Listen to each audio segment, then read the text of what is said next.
तो आज मैंने अपने छूटे हुए रूटीन को फिर से स्टार्ट कर दिया। तो कल पतिदेव को विदा किया था ड्यूटी जाने के लिए और आज हम भी पहुंच गए हैं। So hello everyone, welcome back to the another vlog. तो कल सुबह पतिदेव को ड्यूटी के लिए विदा करने के बाद मैं निकल लेती हूँ अपनी ड्यूटी के लिए लगभग शाम के 2:30 बजे, यानी दोपहर के 2:30 बजे, शाम के नहीं दोपहर के 2:30 बजे। तो उसके बाद हम जाते हैं अपने मायके, मम्मी मम्मी से मिलते हैं और मौसी को साथ में लेके हम निकल पड़ते हैं अपने डेस्टिनेशन के लिए। क्योंकि भाई आज मुझे पहुंचना है अपनी ड्यूटी पर। मेरी छुट्टियां खत्म हो चुकी है, 60 दिन की सीसीएल थी मेरी, जो कि हो चुकी है खत्म, और मेरी बेटी हो गई है अब 7.5 महीने की। तो अभी वैसे वो काफ़ी छोटी है, वो मेरे बिना रह नहीं सकती, तो हो सकता है कि मुझे 1-2 महीने में फिर से वापस आना पड़े।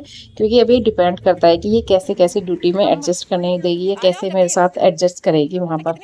तो चलते फिरते हमने एक लिया है ब्रेक नेशनल हाईवे पे, यमुना एक्सप्रेस वे था ये, सॉरी, एक्सप्रेस वे पे ही साइड में जो होटल्स वगैरह बने रहते हैं ये।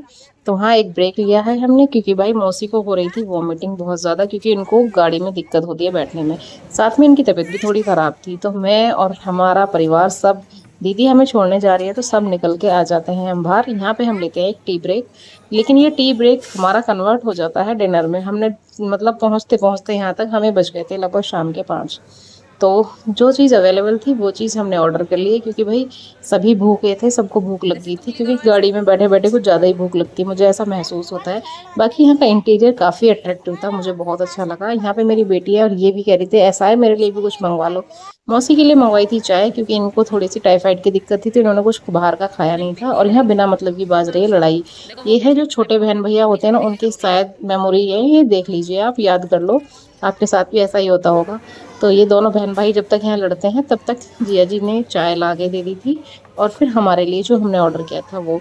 तो मेरे लिए आया था यहाँ पे मसाला डोसा, लेकिन यार ये मसाला डोसा के नाम पे प्लेन डोसा ज़्यादा लग रहा था मुझे, क्योंकि इसमें आलू और मटर के अलावा कुछ भी नहीं था, मसाले के नाम पे सिर्फ नमक था। जिया जी अपने लिए लेके आई थी छोले भटूरे की प्लेट, और दर्शित के लिए आई थी पाव भाजी। तो दर्शित ने पाव भाजी खाई है, जो कि बिल्कुल ठंडी थी, जिसमें कुछ भी नहीं था।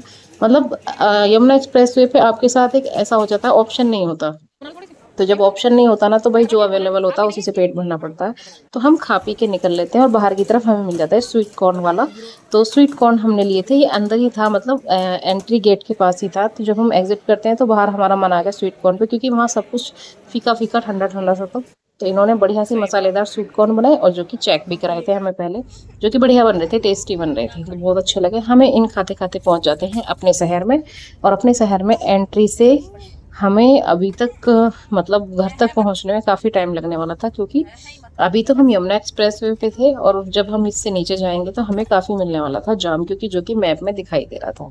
तो भाई हम सोच रहे थे कि पता नहीं कैसे कैसे आज का ये सफ़र पूरा होगा। पिछले 7 दिनों की थकान अभी उतरी नहीं थी कि हम फिर से अपने सफ़र में आ गए हैं। बीच में एक गैप लेते हैं, सीएनजी डलवाते हैं गाड़ी में, और अपने लिए हमने बनवाई है भेलपूरी। हमने उनसे कहा था भाई मीडियम से बना देना, उन्होंने ऐसी बना दी कि भाई मुंह में क्या, मतलब ऐसी कोई जगह नहीं थी जहां आपको जल नहीं रहा हो, इतनी ज्यादा तेज थी। और यहाँ साइड में बहुत प्यारा सा मंदिर था, जिसका व्यू काफी अच्छा आता था। तो फाइनली हम अपने यहाँ पहुंच गए थे, यानी कि अपनी ड्यूटी के पॉइंट पे मैं पहुंच गई थी, जहाँ मैं रहती हूँ, शाम के 8:30 बजे, रात के 8:30 बजे। तो दीदी यहाँ लड्डू को कर रही थी प्यार, क्योंकि दीदी को जाना था अब हमें छोड़ के। दीदी हो गई थी काफी ज्यादा इमोशनल, क्योंकि कल तो भैया चले गए थे इनके, आज हम भी आ गए, लड्डू भी आ गई है। तो दीदी देखो कितनी प्यार से बैठ के देख रही थी, काफी इमोशनल हो गई थी दीदी। और दीदी की भतीजी यानी कि मेरी बेटी भी काफी इमोशनल हो गई थी। इसको इमोशंस समझ में आने लगे अब, जैसे जैसे ये बड़ी होती जा रही है ना। जब अपनी माँ जी के साथ रो के आई थी, माँ जी जैसे रोने लगी तो साथ में बराबर रोई थी ये। और यहाँ पे जैसे बुआ इमोशनल सी हो गई थी, यहाँ पे ये भी इमोशनल सी हो गई थी, और नमस्ते कर रही थी हाथ जोड़ के। मतलब इसके छोटे छोटे से मूवमेंट हमें बड़े प्यारे लगते हैं, मतलब दिल खुश हो जाता है। हमने रात को किया है दीदी को विदा, यहाँ से लगभग 9:30 बजे के आसपास। और विदा करने के बाद भाई फिर मैं आ जाती हूँ ऊपर, मैं ऐसे ही सो जाती हूँ जैसा भी मेरा होता है रूम।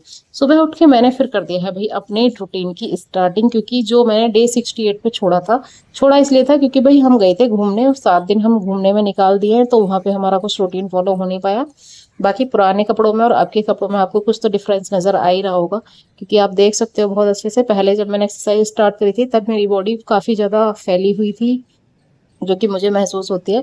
और अब जो मेरी अपनी फिटिंग के कपड़े हैं, जो मेरे समर वाले कपड़े मैंने सिलवाए थे घर में पहनने के लिए, वो काफी ठीक लग रहे थे। अब यानी कि अभी मेरी जो आगे की जर्नी है उसमें मुझे अपने आप को और स्लिम करना है थोड़ा सा। अभी ये स्लिम की कैटेगरी नहीं है, ये चबी वाली हेल्दी वाली कैटेगरी है, बट पहले से काफी इम्प्रूवमेंट है। तो आप जो मेरे को रेगुलर देखते हैं वो जरूर बताइएगा कि आपको मेरे में इम्प्रूवमेंट नजर आए या नहीं आए। क्योंकि भाई हम बाहर रहे थे, बाहर के खाने पीने पे हमने किया था थोड़ा सा कंट्रोल, क्योंकि हमने एक्स्ट्रा जंक वगैरह नहीं लिया था। हमने जहाँ भी खाने की कोशिश करी थी वो था हमारा फूड थाली वाला, यानी कि दाल रोटी चावल सलाद, ये सारी चीजें जो कि हमारे लिए हेल्पफुल होती है, यानी हमारी हेल्थ को नुकसान नहीं देती है। जब मैं एक्सरसाइज कर रही थी तो मेरी बेटी मुझे जंगले से आवाज लगाती है, तो फिर मैं चली जाती हूँ वापस। क्योंकि भाई वो आज पहली बार यहाँ आई है, तो इस जंगले से वो मुझे देख रही थी पर्दा हटा के कि मेरी मम्मी क्या कर रही है, और यहाँ से पूरा हल्ला मचा रही थी ये। फिर मैं इसको देख के अंदर आ जाती हूँ। और आप देख सकते हो रात हमने इमरजेंसी में ही अपने ये कपड़े वगैरह जो भी मिला, हाथ जो हाथ लगा था वही बिछा लिया था। तो ऐसा जहाँ भी सामान था सब ऐसे इधर उधर ही फेंक दिया था हमने, बेड के नीचे घुसा दिया था कुछ। क्योंकि भाई कल हम काफी लेट हो गए थे, तो हम सोने सोने में मुझे रात के 12:30 1 बज गया था, और दिन की थकान बहुत ज्यादा थी, तो इसलिए सफाई हुई नहीं थी अच्छे से। तो मैंने सोचा अब बढ़िया से लगा देती हूँ झाड़ू पोछा। क्योंकि भाई बच्चे का घर है, बच्चे का कमरा है ये, इस टाइम तो मैं तो कम ही रहती हूँ कमरे में, लेकिन ये मुझसे ज्यादा पीछे रहेगी तो नीचे घूमती है जमीन पे। तो नीचे से साफ करना फर्श का बहुत जरूरी है।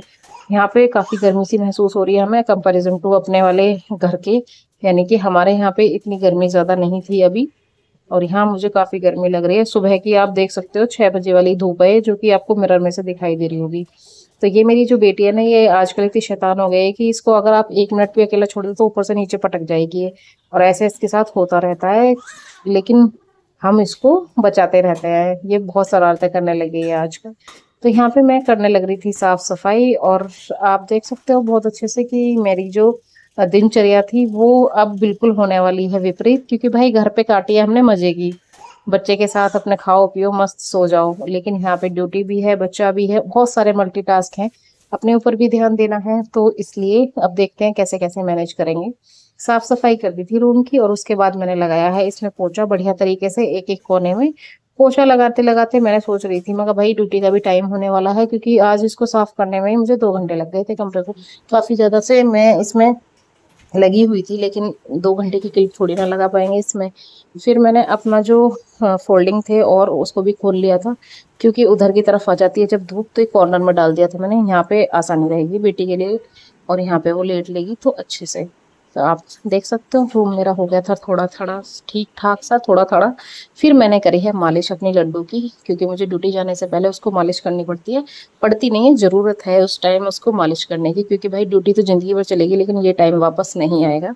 तो इसलिए मैंने उसकी बहुत अच्छे से कर दी है मालिश। और वो इतनी शरारती है आजकल, मालिश वालिश नहीं करवाती है, वो सिर्फ नौटंकी करने लगी है। भागती, इसको कुछ ना कुछ चाहिए मुंह में चबाने के लिए, तो जो भी मम्मी के हाथ में है वही चाहिए। नहा धो के फ्रेश होके सो जाती हैं देवी जी, क्योंकि भाई मालिश होने के बाद जब बच्चों को नहलाते हैं तो सब बढ़िया नींद आती है। उसके बाद मैं भी रेडी हो जाती हूँ, और मेरा सूट आप देख सकते हो, पहले जब मैंने आपको दिखाया था जब मैंने अपनी जर्नी स्टार्ट करी थी, तब ये काफ़ी टाइट था मेरा सूट, लेकिन अब ये ठीक है। मैंने सुबह खाया था खीरा और साथ में लिया था मट्ठा, क्योंकि भाई गर्मियाँ आ गई तो मट्ठा मेरी